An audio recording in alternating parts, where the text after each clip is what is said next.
What is going on, internet? My name is Lou and I make Linux videos and I put them on the internet.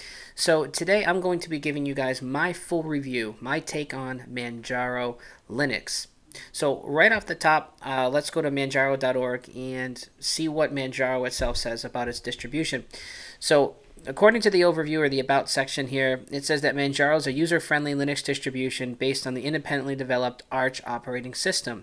Within the Linux community, Arch itself is renowned for being an exceptionally fast, powerful, and lightweight distribution that provides access to very latest cutting-edge and bleeding-edge software. However, also, Arch is aimed at more experienced or technically minded users, as Arch is generally considered to go beyond the reach of those who lack the technical expertise or persistence required to use it. Developed in Austria, France, and Germany, Manjaro provides all the benefits of the Arch operating system combined with a focus on user-friendliness and accessibility. This is available 32 and 64-bit. Manjaro is suitable for newcomers as well as experienced Linux users, and for newcomers, a user-friendly installer is provided, and the system itself is designed to work straight out of the box with features including pre-installed desktop environments, pre-installed graphical applications to easily install software and update your system, and pre-installed codecs to play multimedia files. For more experienced and adventurous users, Manjaro also offers the configurability and versatility to be shaped and molded into every respect to suit personal taste and preference. Furthermore, a minimalist net edition is also available in both 32 and 64-bit versions. Stripped of any pre-installed software, this provides a base installation in which you can build your own system, starting from a command line. Be completely free to choose your own greeters, desktops, hardware drivers, software applications, and so on. Of course, features is kind of the basic Arch stuff. However, Manjaro boasts a few extras of its own, including a simplified user-friendly installation process, automatic detection of your computer's hardware, including graphics cards, automatically installs unnecessary software, including graphics drivers for your system, its own dedicated software repositories to ensure delivery of fully tested and stable software packages, and support for the easy installation and use of multiple kernels. So I'd say, of course, this hits the nail on the head. Arch, this particular distribution has impressed me more than any distribution, I think, in a really, really long time. Now, I've used vanilla Arch before in the past, and I really like Arch. I like Arch for a lot of the reasons why Manjaro decided to base itself onto Arch. However, for me, I have ADD when it comes to Linux distros, and I also like to configure and tweak my systems exactly the way that I like it. And so for me, that means reinstalling oftentimes after I break something. And there's so much legwork usually involved in getting an Arch system up and running. It just takes a long time. Now, once you've done this quite a few times, it becomes like second nature, and it's something you can do really fast. But for me, it always just was a really long and involved process. Also, I've used Ubuntu for a long time because a lot of the users that watch my videos on my channel, a lot of them are Ubuntu users, and I try to use what my viewers are watching so that I can help them as best as I could. However, for any of you that have watched my videos, especially over the last, say, year, you know that I feel like I've been stuck in something that I refer to as Linux limbo. And by that I mean, it feels like projects, distributions just don't really have a sense of direction. And Linux, to me, hasn't felt the way it did years ago. Manjaro Linux really has made me feel the way Linux did a long time ago. It's customizable to the nth degree. I mean, you can change anything about this particular distro. It's all customizable. It's all configurable. Now, if you're looking for a vanilla overview of this installation, this review is not for you. I would highly suggest checking out a YouTube channel called Infinitely Galactic. He does a really good job of reviewing distros, fresh installs, no tweaks, no changes. So you can, if you want to get an idea of what it looks like out of the box, I would check out his channel. However, I'm about to show you my customized system. Now, I haven't actually changed a lot here. Down here, normally this comes with Plank, which is actually an elementary OS default dock. I don't think Plank is very customizable. It doesn't offer very many features, so I removed it for the standard Docky. Also, under Office, Normally you get AbiWord and G Numeric. I've removed those in favor of LibreOffice. And that's pretty much it. Everything else I kept exactly the same. For a web browser, it uses Chromium. Chromium's the default web browser. Happens to be my web browser of choice. Under games, Steam comes pre-installed, which is pretty cool. You've got, of course, GIMP. And then under multimedia, I've gone ahead and I've installed some of my more commonly used applications. Handbrake, GU View, which is what you see me using to capture myself here on my screen using the webcam. Minitube, OpenShot, Sound Converter VLC, let's see, Audacity. I've also gone ahead and installed Screen Key, which helps me capture my screen, my key entries, my keyboard entries on screen, occasionally when I'm doing an in-depth tutorial. I've got a diff tool, which is Meld. What else? Easy Tag, that helps me to edit ID3 tags for music files. I've gone over these in my What's in My Dock video, so if you're interested in some of my commonly used applications, you can check that out. Of course, the desktop user interface is XFCE 4.10, which is currently the latest stable release for XFCE. The Manjaro team has done a very nice job here aesthetically tweaking this. They've got their own theme. So if we go into the settings manager and we come into desktop, this particular wallpaper comes in a wallpaper pack right out of the repositories. Actually, you know what? It's under appearance. So the Adwaita Manjaro Dark, so it's their own modified theme. You get the nice Manjaro icon up here. Of course, this panel, which I've made semi-transparent. They've also got a light theme. Icons is the Faenza Green, which is a modified icon pack based on, of course, the very, very popular Faenza icon pack, which looks amazing. And fonts, I've installed the Ubuntu font. Ubuntu's font is a free font available for download. It is a really, really nice anti-aliasing font. I've installed that. And, you know, this system comes out of the box with availability that for MP3 playback, DVD playback. What's really nice is when you install Manjaro, and I'll see if it has some screenshots here on their website.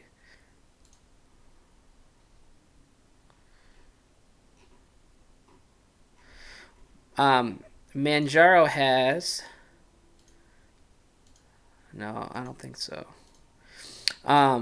When you boot up the live disk, you can do so with free drivers, which of course is all the open source drivers, or you can boot up the installation disk using non-free drivers. So I'm using an AMD graphics card. So when you see here that I have the AMD Catalyst Control Center, this came pre-installed with my installation. Now I do have wireless on this computer. In fact, I don't even use it. I use a hardline with an Ethernet cable.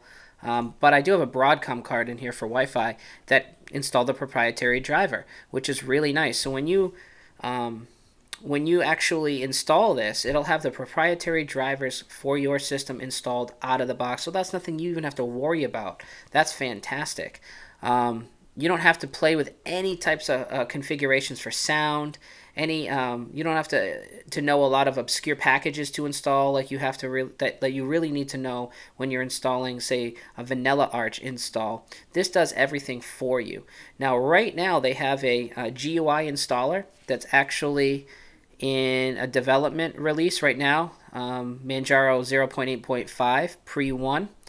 It's got the new graphical installer. It is a command line interface installer out of the box, but they've simplified the installer from Arch insanely so. I mean, literally this thing takes you maybe 10 minutes to install.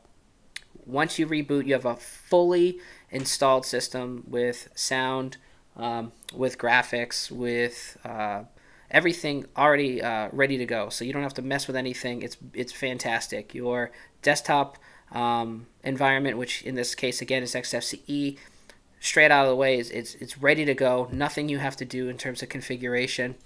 Let's see here. A lot of this I don't want to get into because it's specifically related to XFCE, but for those of you who have ever used it, this is the best XFCE experience I've ever had. It's fantastic. I'm not using Compiz, which you could install at a later time. I'm using the XFCE window manager. It's insanely fast. I mean, applications launch pretty much immediately. Everything is insanely quick. I have a really high-end system with a ton of RAM. I'm running everything off a solid-state drive and a really powerful CPU, but I can see this running on older hardware very nicely and very smoothly as well. So what I like as well about Manjaro is they have their own, they have their own wiki, which is pretty good. Now you got to remember too, this is based on Arch. So, you know, their wiki is beautiful. It's really well laid out. It's looks modern. It looks contemporary. You can tell they put a lot of work into it. It's really nice. A ton of good information, and of course it's based on Arch. So for those of you who are familiar with Arch, you know that Arch has one of the best wikis available for any distribution. It's got an amazing collection of documentation. What I found with Ubuntu, and I'm going to be drawing a lot of correlations only because a lot of people use Ubuntu, and for all you haters out there, I like Ubuntu to an extent.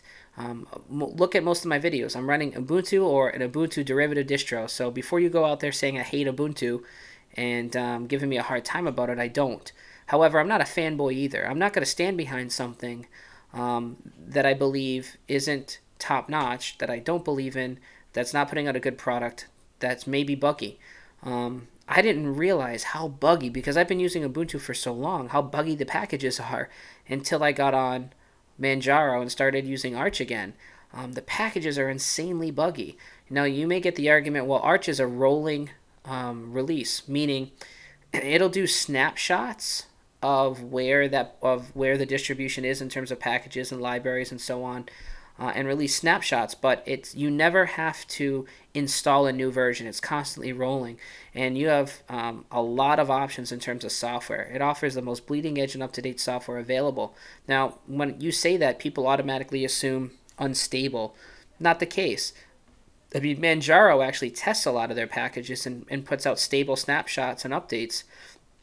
In fact, I think the latest snapshot is 0.8.3. If you were to install their latest snapshot immediately, if you were to try to update your system, you're going to find that there's a system update, and it's going to bring you up to 0.8.4. I haven't had one system lockup, one crash, one bug.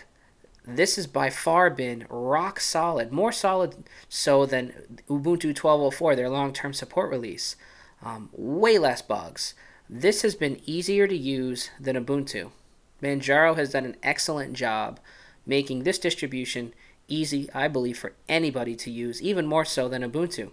Now, if you want up-to-date software or software that's not available in Ubuntu's repos, what you've got to do is you've got to go out and find a PPA, or you've got to compile the software from source yourself. Being that this is based on Arch, you have all of this bleeding-edge software available. You have the Arch AUR repository or the Arch user repository. You have experimental repos. You have extra repos or multimedia repos. There's stable repos. There's so many options in terms of software. If it's available on Linux, chances are Arch has it. So the possibilities for software are endless. And you don't have to wait forever for something to become available. For instance, you know, if I wanted to get my hands on the next version of XFCE to update my system here, you know, Arch would have it very quickly after release. I wouldn't have to wait for a new version of the distro to come out. So I really like that.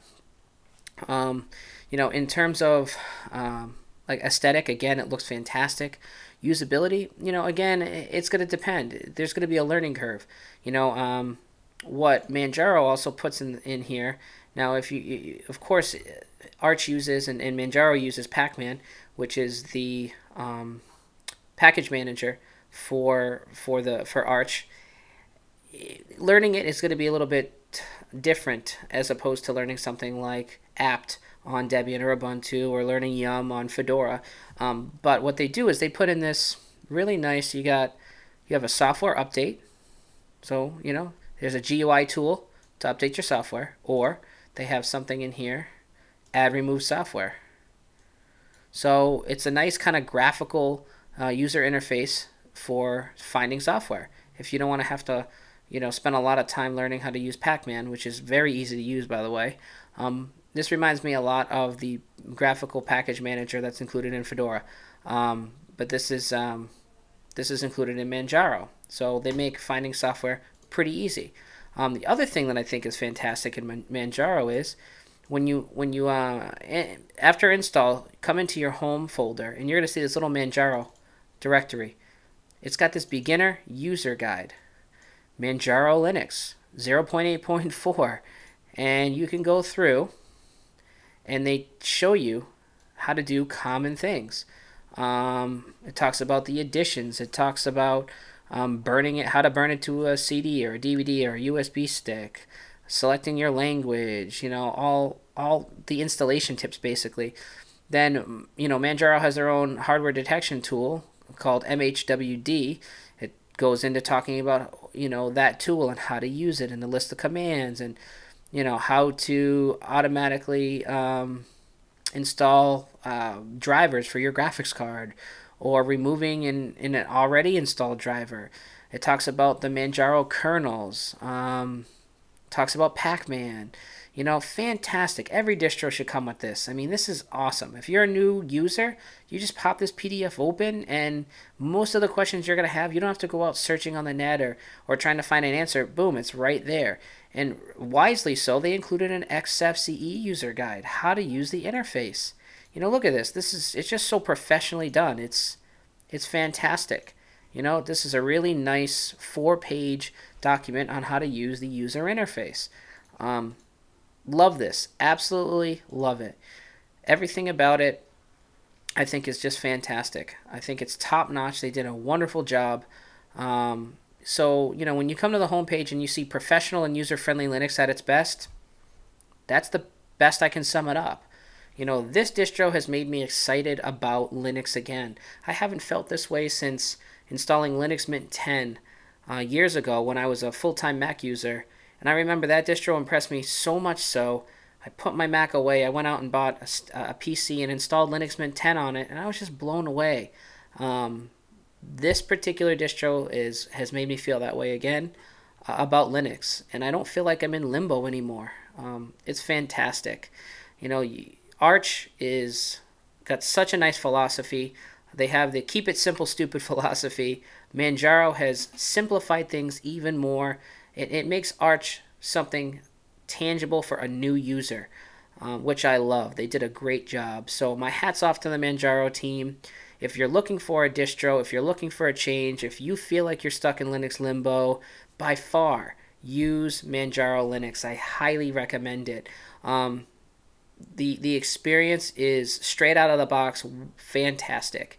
Documentation, you've got anything out there that you can find on Arch's wiki, on the Manjaro wiki. Everything's nicely laid out, and I love the set of packages that they've included by default with this distro. I think they put in a lot of stuff that makes sense. Again, I only removed a couple of things: AbiWord, GNumeric, and Plank, and installed, of course, Docky, LibreOffice, and I also installed a firewall, which is really important. We all should be using a firewall. And aside from that, again, this distro just flies insanely quick. No crashes, really, really stable. I found where I'm going to be for a while. I really love Arch, and I think Manjaro's done a fantastic job simplifying it for everyone and saving even those of us who know how to set up an Arch system, who are familiar with it, saving us a lot of time. So once again, I highly recommend this. 2 thumbs up. Arch Linux is fantastic. Manjaro makes it even better. If you're on the fence, just give it a try. For those of you especially that like GNOME 2, I think the XFCE flavor here will make you feel very much at home. They offer this in a few other editions. They offer it in a Cinnamon edition, so that's of course Linux Mint's user interface, which has been forked off a GNOME shell. And they offer it in OpenBox as well, but then there's some community-based spins like KDE, and I believe there's also a GNOME spin out there as well. So they've got something for everybody. highly recommend it. 2 thumbs up. I'm going to be here for a while, and I hope you give it a shot. So if you try the distro out, feel free to leave a comment in the section below. Let me know what you think. Also, if you have any questions after you watch this review video, leave them in the comment section below. I'll do my best to try to help you out. And stay tuned for some more Manjaro Linux videos. All right, guys, we'll talk to you later.